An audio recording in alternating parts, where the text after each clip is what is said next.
Assalamualaikum warahmatullahi wabarakatuh. Halo semuanya, perkenalkan nama saya Alisa Ranjani dari kelas A02. Kali ini saya akan membahas tugas terkait perbandingan antara kurikulum. Tugas ini untuk memenuhi salah satu mata kuliah perencanaan pembelajaran di SD. Perbandingan kurikulum saat ini, saya akan membahas lebih jelasnya lagi antara perbandingan kurikulum tiga kurikulum ke belakang. Salah satunya ada kurikulum tingkat satuan pendidikan atau yang kita kenal dengan KTSP. Lalu selanjutnya ada Kurtilas atau kurikulum 13. Lalu yang terakhir ada kurikulum merdeka atau Kurmer. Untuk mempersingkat waktu, mari kita langsung membahas pada ciri utama dalam kurikulum KTSP. Yang pertama ada sekolah memiliki kewenangan luas dalam menyusun kurikulum, yang dimana menyusun ini disesuaikan dengan kondisi atau keadaan lingkungan sekitarnya. Lalu yang kedua ada pembelajaran masih berpusat pada guru atau yang kita sering dengar itu teacher center. Lalu yang terakhir ada berfokus pada penyampaian materi dan pengembangan pengetahuan. Tidak hanya memiliki ciri utama, setiap kurikulum pasti memiliki strategi perencanaan pembelajaran. Nah, untuk KTSP sendiri ada beberapa strategi perencanaan pembelajaran. Yang pertama ada rencana pembelajaran atau RPP disusun oleh guru berdasarkan standar isi dan standar kompetensi lulusan atau SKL. Lalu yang kedua ada pembelajaran lebih banyak berbentuk ceramah, latihan, dan penugasan. Lalu yang ketiga, nah biasanya penilaian ini menitik beratkan pada hasil akhir atau kognitif. Biasanya hasil ini dilihat dari hasil akhir, bukan dari saat proses mereka pembelajaran. Lalu yang terakhir ada perencanaan bersifat rutin dan administratif, belum fleksibel. Selanjutnya kita akan membahas terkait kurikulum 2013. Sama seperti kurikulum sebelumnya, kurikulum 13 juga memiliki ciri utama.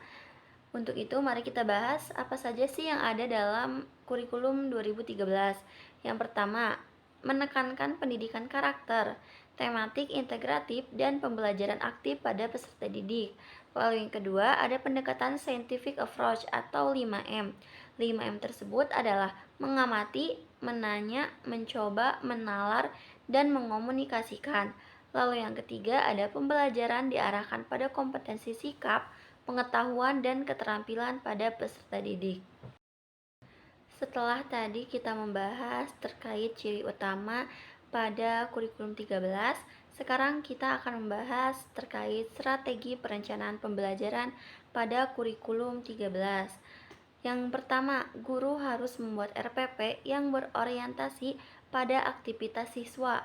Lalu yang kedua, perencanaan dilakukan berbasis tema terpadu atau tematik untuk kelas rendah. Lalu yang ketiga, guru menyusun tujuan, kegiatan, dan penilaian berbasis kompetensi dasar atau KD. Lalu yang keempat, penilaian mencakup sikap, pengetahuan, dan keterampilan peserta didik.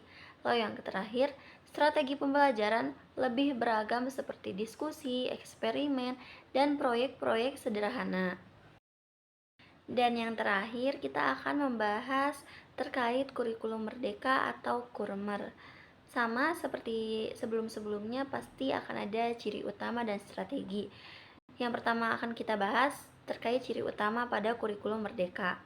Yang pertama, pada kurikulum merdeka ini, ciri utamanya lebih fleksibel, menekankan pencapaian kompetensi dan karakter profil pelajar Pancasila.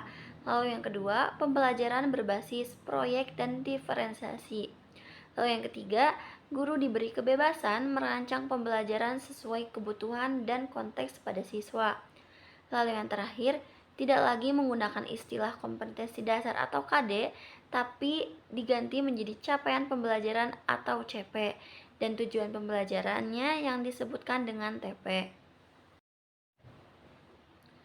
Lalu ada strategi perencanaan pembelajaran dalam kurikulum merdeka atau Kurmer.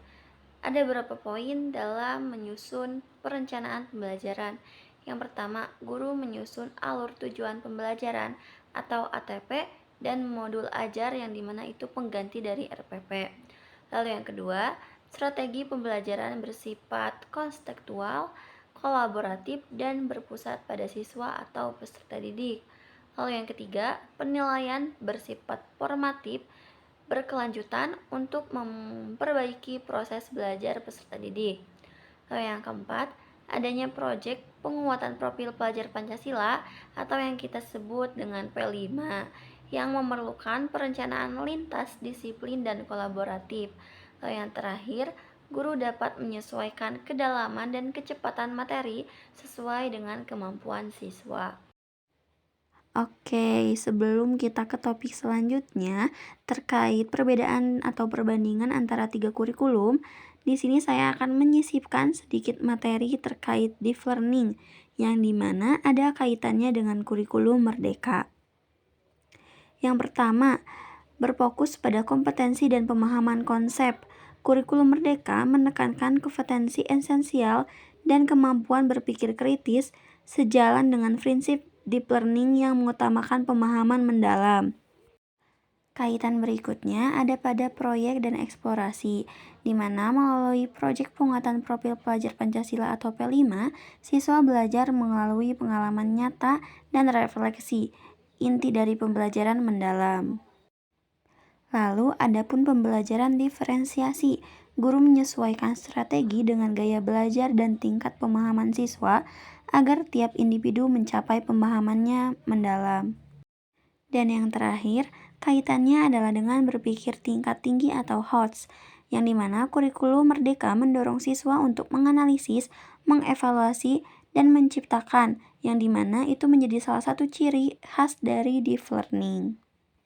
Jadi, dapat ditarik kesimpulan bahwa deep learning dan kurikulum merdeka sama-sama menekankan pembelajaran bermakna, personal, dan relevan dengan kehidupan nyata. Untuk itu, mari kita langsung lanjutkan saja pada materi sebelumnya terkait perbandingan kurikulum.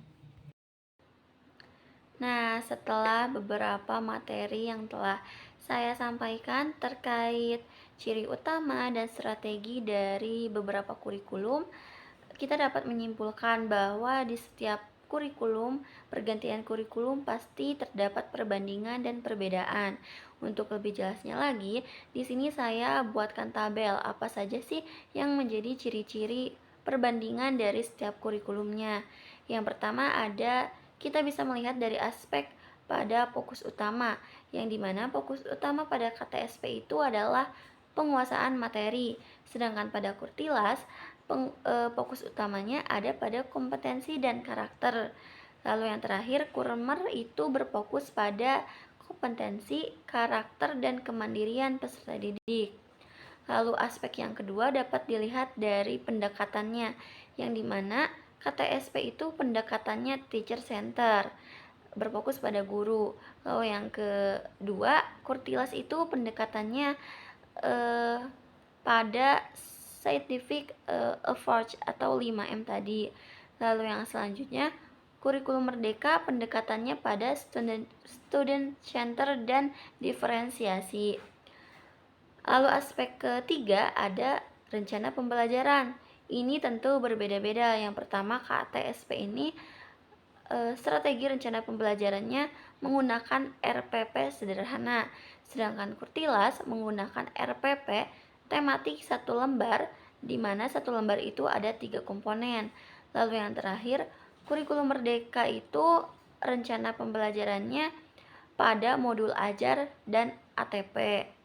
Lalu aspek yang selanjutnya ada fleksibilitas guru, yang dimana pada KTSP itu terbatas, pada kurikulum 13 itu sedang, dan yang terakhir pada kurikulum merdeka itu sangat tinggi.